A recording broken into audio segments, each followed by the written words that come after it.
In the name of Allah, the most gracious, the most merciful. Welcome to the Principle of Life series. Today's topic is the blessing of charity. Charity does not decrease wealth, it only multiples it. Every time you give, you are planting a seed of goodness that will grow into blessing for you.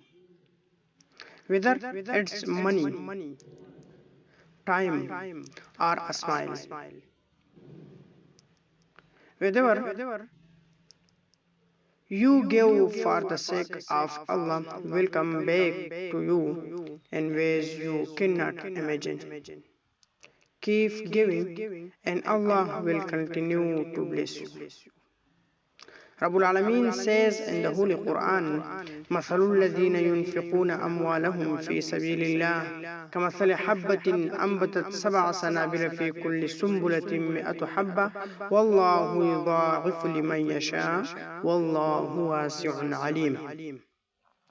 The example of those who spend their wealth in the way of Allah is like that of a seed of grain which produce 7 airs, each burning 100 grains. Allah multiples for whom He wills.